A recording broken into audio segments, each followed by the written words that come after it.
Breaking news Madanapalle జిల్లాలో సంచలనం సృష్టించిన ప్రభుత్వ వైద్యుల సీల్డ్ కవర్ దందాపై ఆసుపత్రి సూపరింటెండెంట్ గాయత్రి వివరణ మరింత దుమారం రేపుతోంది. మదనపల్లి జిల్లా ఆసుపత్రిలో రిఫరెన్స్ స్కానింగ్లు, ఎక్స్రే, ల్యాబ్ పరీక్షలు బయటకు రాసి సీల్డ్ కవర్లో డబ్బు తీసుకుని చీకటి వ్యాపారం చేస్తున్న వైద్యుల భాగోతం స్టేట్ వైడ్ గా సంచలనం రేపింది. అయితే ఈ దందాపై ఆసుపత్రి తనిఖీకొచ్చిన ఎమ్మెల్యే షాజహాన్ బాషా, సబ్ కలెక్టర్ మేఘ స్వరూప్లకు ఆసుపత్రి సూపరింటెండెంట్ గాయత్రి వివరణిచ్చింది. తమ అనుమతి లేకుండా మీడియా వచ్చి వీడియోలు చేసి పోస్టులు చేయడం వల్ల ఈ సమస్య వచ్చిందని చెప్పింది. మీడియా ముందస్తుగా అనుమతి అడిగితే వైద్యుల చీకటి దందా బయటకు పొక్కకుండా జాగ్రత్త పడేవాళ్లం అనే విధంగా సూపరింటెండెంట్ వివరణ ఉండడంతో ఇప్పుడు ఈ వ్యాఖ్యలు మరింత వివాదంగా మారాయి.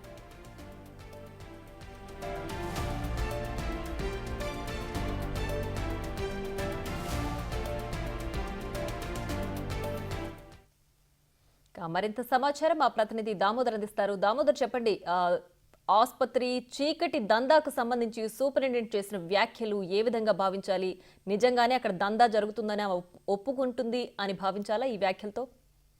ప్రియా, ఖచ్చితంగా నిన్న ఏదైతే మదనపల్లి జిల్లా ఆసుపత్రిలో వైద్యులు వివిధ రకాల వైద్య పరీక్షల కోసం బయటకు ఆసుపత్రికి వచ్చిన పేషెంట్ రెఫర్ చేయడం, అక్కడ ఏదైతే సిటీ స్కాన్ కానీ ఇతర రక్త పరీక్షలు కానీ అదేవిధంగా ఎక్స్రే పరీక్షలు ఇలాంటి పరీక్షల కోసం వివిధ ఇన్స్టిట్యూషన్స్ నుంచి కమిషన్ రూపంలో ఏదైతే 30% నుంచి 50% వరకు కమిషన్ రూపంలో వీరు ఆయా యొక్క ల్యాబ్ల నుంచి తీసుకుంటున్న పరిస్థితి. ఈ నేపథ్యంలో వీటిని బిగ్ టీవీ బ్రేక్ చేసింది. ఈ నేపథ్యంలో ఏదైతే కమిషన్లు తీసుకుని ఆయా డాక్టర్లకు కమిషన్ తీసుకుని వచ్చిన ల్యాబ్ ఏజెంట్ వద్ద వివరాలు తీసుకుంది. ఈ నేపథ్యంలో దీనిపై పెద్ద ఎత్తున వివాదం చెలరేగింది. ముఖ్యంగా వీరు చేస్తున్న వ్యవహారం రాష్ట్ర వ్యాప్తంగా తెలిసిపోవడంతో పాటు ఇటు ఆరోగ్య శాఖ మంత్రికి కూడా చేరిన పరిస్థితి. దీంతో ఆయన ఈ విషయం మీద విచారణ జరపాలంటూ స్థానిక ఏదైతే సబ్ కలెక్టర్ కు మేఘ స్వరూప్ ఆదేశాలు జారీ చేసిన నేపథ్యంలో సబ్ కలెక్టర్ మేఘ స్వరూప్ తో పాటు అదేవిధంగా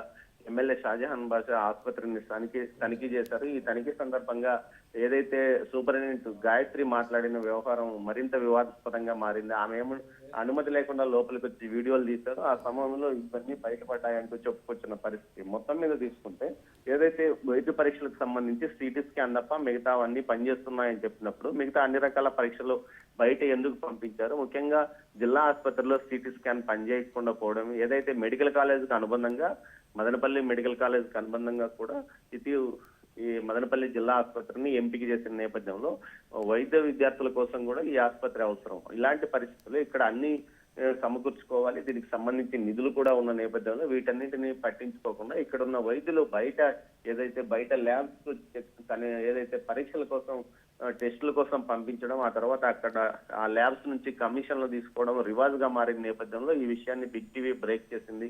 ఈ నేపథ్యంలోనే ఈ రోజు జరిగిన విచారణలో ఎమ్మెల్యేతో పాటు సబ్ కలెక్టర్ మేఘ స్వరూప్ కూడా చాలా సీరియస్ అయినట్లు తెలుస్తుంది. ముఖ్యంగా ఇలాంటి ఘటనలు మరోసారి పునరావృతం అయితే ఖచ్చితంగా చర్యలు తీసుకుంటామని కూడా చెప్పినట్టు తెలుస్తోంది. ప్రియా, రైట్ దామోదర్, అయితే ఆసుపత్రిలో ఇలాంటి దందా ఒకటి జరుగుతుంది అన్న విషయం తెలిసి అక్కడ ఎమ్మెల్యే కావచ్చు, కలెక్టర్ కావచ్చు తనిఖీకి వచ్చిన నేపథ్యంలో తనిఖీ చేస్తున్న అధికారులతో సూపరింటెండెంట్ ఈ విధమైన వ్యాఖ్యలు చేయడాన్ని ఏ విధంగా చూడాలి? అంటే వాళ్ళకి ఆమె ఇండైరెక్ట్ గా ఈ వ్యవహారాన్ని చూసి చూడనట్లు వదిలేయండి అని చెప్తున్నారని భావించాలా? ఏదైతే ప్రియా నిన్న కూడా ఇదే విధంగా మీడియాతో ఆమె మాట్లాడిన పరిస్థితి, మీరంతా ఈ విధంగా మా మీద ఒత్తిడి తెచ్చి మా గురించి వార్తలు ప్రసారం చేస్తే మేము ఉద్యోగులకు రాజీనామా చేసి బయట ప్రాక్టీస్ చేసుకుంటాం, మేము లేకపోతే ఈ ఆసుపత్రి నడవదు అన్న రీతిలో ఆమె మాట్లాడింది. ఈ రోజు కూడా అదే విధంగా ఆమె వ్యవహారం కూడా నడుస్తుంది. మొత్తం మీద కఠినమైన చర్యలు ప్రభుత్వం నుంచి లేకపోవడంతోనే ప్రభుత్వ ఆసుపత్రిలోని వైద్యులు ఈ విధంగా వ్యవహరిస్తున్న పరిస్థితి. ముఖ్యంగా చాలా మంది డాక్టర్లు ప్రైవేట్ గా క్లినిక్లు, నర్సింగ్ హోమ్లు నడుపుకుంటున్నప్పటికీ ఏదైతే ప్రభుత్వ ఆసుపత్రిని రెఫరెన్స్ ఆసుపత్రిగా మార్చుకుంటున్నారో, ఇక్కడికి ప్రభుత్వ ఆసుపత్రికి వచ్చిన రోగులను తమ ఆసుపత్రికి తరలించుకోవడానికి మార్గంగా చూస్తున్నారు. గతంలో 3 రోజుల క్రితం ఇలాంటి వ్యవహారమే పీలేరులోని ఏరియా ఆసుపత్రిలో జరిగింది. అక్కడ పారాసిటమాల్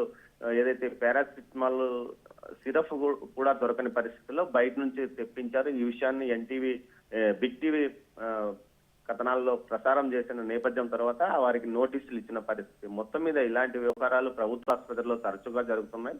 ఇలాంటి పరిస్థితుల్లో ప్రభుత్వం కఠినంగా చర్యలు తీసుకుంటే తప్ప వీరి వ్యవహార స్థాయిలో మార్పు వచ్చే అవకాశం లేదు. ముఖ్యంగా నిన్న ఏదైతే ఇటు మదనపల్లి ప్రభుత్వ ఆసుపత్రి డాక్టర్ల వ్యవహారంలో ప్రతి డాక్టర్ నెలకు 2 నుంచి 5 లక్షల వరకు ఈ విధంగా కమిషన్లు తీసుకుంటున్నారు.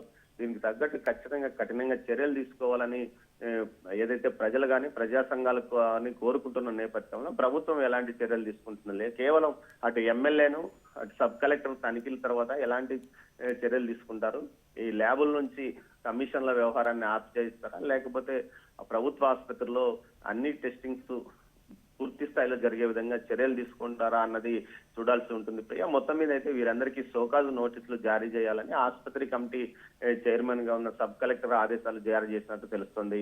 Priya. Right Damodar, thanks for the updates. ఇక ఆసుపత్రి తనిఖీకి వచ్చిన ఎమ్మెల్యే షాజాన్ బాషా సబ్ కలెక్టర్ మేఘస్వరూప్ సంఘటనపై ఆగ్రహం వ్యక్తం చేశారు. ఇలాంటి సంఘటనలు పునరావృతం అయితే కఠిన చర్యలు తీసుకోవాల్సి వస్తుందని హెచ్చరించారు. జిల్లా ఆసుపత్రిలో పలు ఇష్యూస్ రావడం జరిగింది. ఆ ఇష్యూస్ పైన క్షుణ్ణంగా పరిశీలిస్తున్నాం. తప్పకుండా ఎట్టి పరిస్థితిలో గవర్నమెంట్ హాస్పిటల్ అనేది ప్రజలకు సంబంధించిన హాస్పిటల్. దీంట్లో పూర్తి స్థాయిగా వైద్యం అందించే బాధ్యత ప్రభుత్వంది, డాక్టర్ది.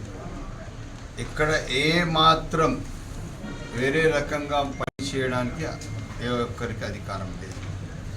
తప్పులు ఏమన్నా ఉంటే దానికి సకాలంలో దానికి క్లారిటీ పెట్టి ఆ సవరణ చేసి తప్పకుండా దీనికి ఏ విధంగా నడపాలో నడుపుతారు. అంతవరకు ఇది హెచ్డిఎస్ ఫామ్ చేయలేదు. నేను ఫామ్ చేసి రేపు ఎల్లుండిలోనే దీనిపైన చాలా రివ్యూస్ చేయాల్సిన అవసరం ఉంది, చేస్తాం. కాకపోతే ఒక పెద్ద కష్టం ఏమొచ్చిందంటే ఉన్న మెడికల్ సూపరింటెండెంట్ గారు, అదేవిధంగా ఎవరైతే ప్రిన్సిపాల్ ఉన్నారో వీళ్ళంతా ఇన్ఛార్జ్ స్టేజ్లో ఉన్నారు, రెగ్యులర్ వాళ్ళు కాదు.